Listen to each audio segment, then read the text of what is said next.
बिस्मिल्लाहिर्रहमानिर्रहीम। अस्सलाम वालेकुम। मैं हूँ आयशा और वेलकम करती हूँ आपको आयशा की किचन में। गर्मियों के लिहाज से लाई हूँ एक ज़बरदस्त सी रेसिपी जिसे आप फटाफट से बना सकते हैं और गर्मियों में ज़्यादा देर किचन में ना रहना पड़े, इसके लिए भी आपके लिए एक सलूशन लेकर आई हूँ। क्या करना है, आपको रेसिपी को एंड तक ज़रूर देखना है। अच्छी लगे लाइक शेयर ज़रूर कर दें और अपने फैमिली फ्रेंड्स में भी ज़रूर शेयर किया करें। तो चलें फिर रेसिपी को स्टार्ट कर लेते हैं, लेकिन उससे पहले अगर आप चैनल पर नए हैं तो चैनल को ज़रूर सब्सक्राइब कर लें। मज़ेदार सी दाल रवा बनाएंगे जिसे बनाना तो बेहद आसान है, खाने में टेस्टी और मज़ेदार है। दाल में ऐसा क्या डालेंगे कि दाल इतनी मज़ेदार, टेस्टी और यमी बनकर तैयार होगी। तो रेसिपी को एंड तक ज़रूर देखें। चलें फिर रेसिपी को स्टार्ट कर लेते हैं। तो मज़ेदार सी दाल रवा बनाने के लिए सबसे पहले तो यहाँ पर मैंने दाल रवा ले ली है। रवा दाल जो है वो गर्मियों में ही आती है और गर्मियों के सीज़न में ये बहुत अच्छी और मज़े की लगती है। और मज़े की बात बताऊं आप लोगों को, इसको भिगोना भी नहीं पड़ता, बस आपने इसको धोना है और फटाफट से पका लेना है। तो यहाँ पर मैंने ले ली है आधा किलो रवा दाल और इसको अच्छे तरीके से धो लिया है। पानी 2 से 3 बार आपने धोना है। देखिए यहाँ पानी बिल्कुल साफ़ सुथरा है, इसमें मट्टी गर्द वगैरह बहुत ज़्यादा होती है। तो इसके लिए आपको क्या करना होगा, 2 से 3 बार इस दाल को अच्छे तरीके से धोना होगा। और उसके बाद आपने क्या करना है, प्रेशर कुकर लें, पानी डालें, 1 चम्मच नमक डालें और पकने के लिए छोड़ दें। जब तक दाल गलती है तब तक हम चटपटा सा मसाला तैयार कर लेते हैं। इसके लिए एक मैंने कढ़ाई ले ली है, आधा कप इसमें पानी शामिल करूंगी। पानी में डालूंगी टमाटर, 2 अदद मीडियम साइज़ के मेरे पास टमाटर थे जिन्हें मैंने काट कर शामिल कर दिया है। साथ के साथ इसमें 1 प्याज, अदरक, लहसुन और 2 से 3 हरी मिर्चें भी ऐड की हैं। अदरक लहसुन 10 से 12 जवे हैं और अदरक का 1 इंच का टुकड़ा भी शामिल किया है। बस आपने क्या करना है, इनको अच्छे तरीके से पका लेना है।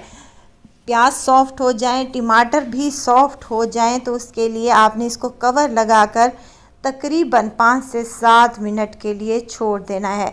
और ये देखिए 5 से 7 मिनट के बाद टमाटर भी सॉफ्ट हो चुके हैं, प्याज और हरी मिर्चें भी सॉफ्ट हो चुकी हैं, पानी भी खुश्क हो चुका है। तो आपने क्या करना है, इसको उतार लेना है और इसको ठंडा करने के बाद ग्राइंडर जार में डालकर ग्राइंड कर लेना है, पेस्ट तैयार कर लेना है। कढ़ाई में शामिल करूंगी 1 कप कुकिंग ऑयल का। ऑयल हल्का सा गर्म हो जाए तो 1 चम्मच सफ़ेद ज़ीरे का ऐड कर दिया है। और यहाँ पर मैं शामिल करूंगी तेज़ पत्ता, जो कि बहुत ही टेस्टी लगता है इस दाल में। हर दाल में तेज़ पत्ता अच्छा लगता है, लेकिन इसमें आपको और ज़्यादा फ्लेवर देगा। अगर है तो आपने लाजमी ऐड कर देना है। और साथ के साथ इसमें गोल लाल मिर्चें भी ऐड करनी हैं, 6 से 7 अदद के बराबर। और इसके बाद इसको अच्छे से कड़कड़ा लें और जो हमने पेस्ट तैयार किया था हरी मिर्च, टमाटर और प्याज, अदरक, लहसुन का, वो इसी स्टेज पर शामिल कर देना है। फ्लेम को हाई करना है और हाई फ्लेम पर इस मिक्सचर को आप लोगों ने भून लेना है, इतना कि ऑयल सेपरेट होना स्टार्ट हो जाए। क्योंकि हमने मिक्सचर जो हमने मिक्स किया था, पेस्ट बनाया था, उसमें पानी बिल्कुल भी ऐड नहीं किया था, क्योंकि अगर पानी ऐड करते तो यहाँ पर कच्चा जायका इसका देता। अब आप लोगों ने क्या करना है, इसको भून लेना है जब तक कि इसका ऑयल सेपरेट होना स्टार्ट नहीं हो जाता। और साथ के साथ मैं इसमें कुछ मिर्च मसाले शामिल करूंगी। नमक ऐड किया है, दाल में भी मैंने नमक शामिल किया था, तो थोड़ा हाथ रोक कर आप लोगों ने नमक ऐड करना है। हल्दी और लाल मिर्च का पाउडर, कुटी हुई लाल मिर्च शामिल करनी है आप लोगों ने, 1 टेबल स्पून के बराबर। खुश्क धनिया पाउडर जाएगा इसमें 1.5 चम्मच के बराबर। बस जी, यही मिर्च मसाले हैं जो आम रोज़मर्रा रूटीन में हम लोग इस्तेमाल करते हैं। बस आपने क्या करना है, रेसिपी को फॉलो करना है और उसके बाद इतनी ज़बरदस्त सी रेसिपी आप लोगों की बनेगी कि आप लोग उंगलियां चाटते रह जाएंगे।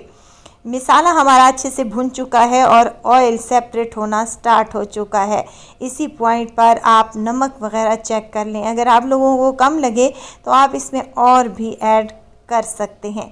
हरी मिर्चों का इस्तेमाल करूंगी, 3 से 4 अदद काट कर भी डाली जा सकती हैं।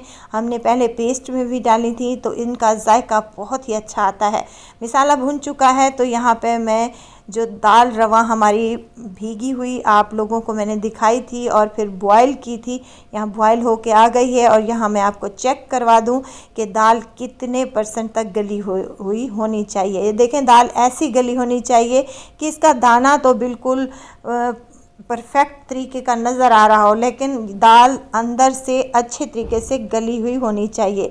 अब हमने क्या करना है, मसाले को अच्छे तरीके से दाल पे कोट करना है।